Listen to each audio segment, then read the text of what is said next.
Workspaces are customizable groups of panels or editors that can be used for specific workflows. Blender comes with predefined workspaces that can be found in the tabs at the top. These are labeled as Layout, Modeling, Sculpting, UV Editing, Texture Paint, Shading, Animation, Rendering, Compositing, Scripting, and an option to add your own. If you can't see all of the tabs, just know that you can use scroll wheel or middle click drag to show more. Simply left click any of these tabs to switch to them, and you'll notice they look different. The modeling workspace is used for creating models by manipulating vertices directly. This is why you'll notice that the vertices or corners of your mesh are now selectable. That's because the modeling workspace automatically brings you into edit mode instead of object mode, as you can see in the top left-hand corner of the viewport. You can change into edit mode in any workspace viewport by changing the value of this drop-down menu or pressing the tab key. But the modeling workspace tries to make itself as convenient as possible for you to get started modeling. It also removes the timeline, as modeling typically does not require any animation. The sculpting workspace is similar to the modeling workspace, but is used for creating models by manipulating meshes with a brush. Sculpting is a more freeform method of creating models and typically results in higher poly counts not usable for animation. However, it is a great way to start your creation process to then re-optimize your mesh later on. This workspace automatically puts you into sculpt mode, which is also accessible through the same drop-down menu in the top left-hand corner. However, there is no hotkey for this mode.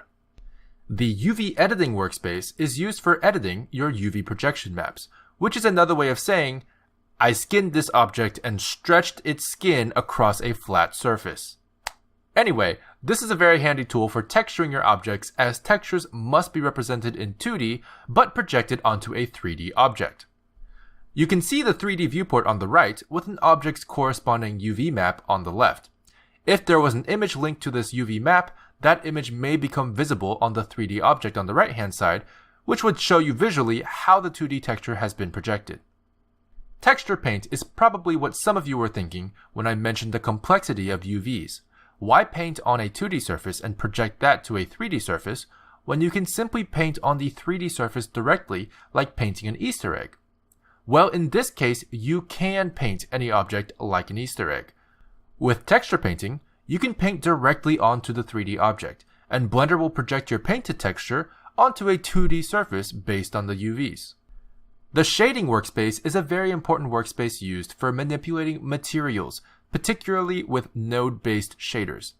The workspace puts your viewport into look dev mode, showing you in real time what your shaders would approximately look like at render.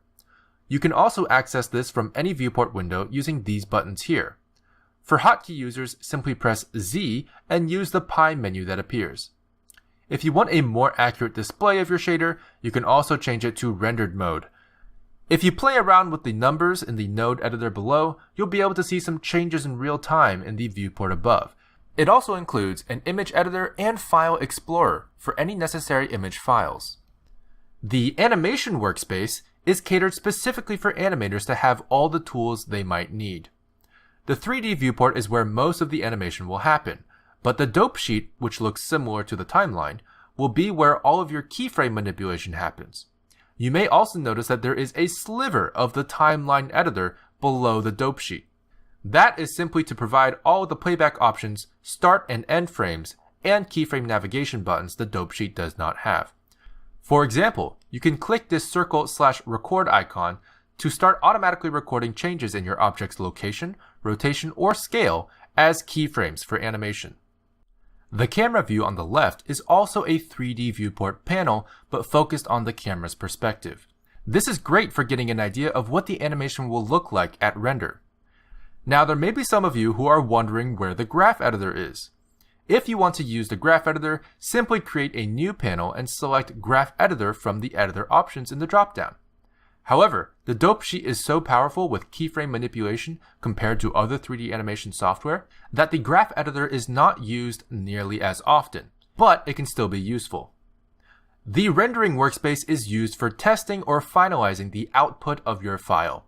If you had a recent render, it'd likely be displayed here. It's important to note that this is the same image editor that we see in other workspaces. However, the image selected is render result, giving you access to slots, which serve as great temporary render test comparisons. These slots are accessible both through the top right drop-down as well as the right-hand side quick menu, pulled up with the N hotkey, under Image. For hotkey users, you can use J to toggle between the most recent two slots, or use any of the numbers on the number row to go to a specific slot corresponding to that number.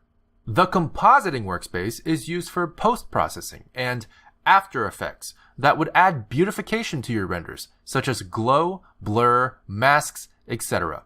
The compositor in Blender is node-based and is very similar to the shader editor in the shading workspace, but has its own editor in the drop-down menu. In order to start using the compositor, simply check Use Nodes at the top here. This will automatically generate a View Layer node and a Composite node. The Composite node is simply the end result receiver, your final output.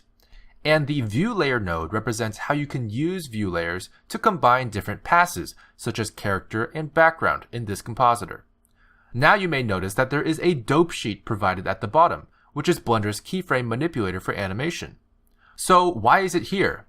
Well, let's say you're doing an animation where you want one particular part of the animation to have heavy directional blur because the camera is moving fast, but you want to turn it off after a certain point. In this case, you'll want to keyframe your blur property.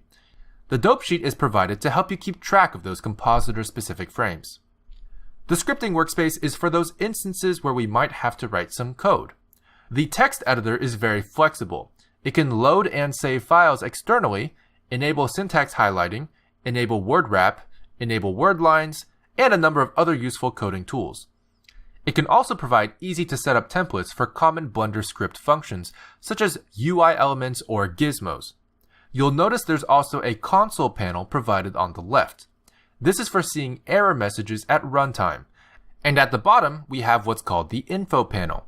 This is a list of recent operations that have been performed by Blender, which usually correspond to actions the user has taken somewhere in the software. For example, if you select an object in the 3D viewport and transform it, you'll notice a new line appear in the info panel. You can copy and paste these operations onto your text editor for reference on how to use certain functions. And finally, we have our Create New Workspace option.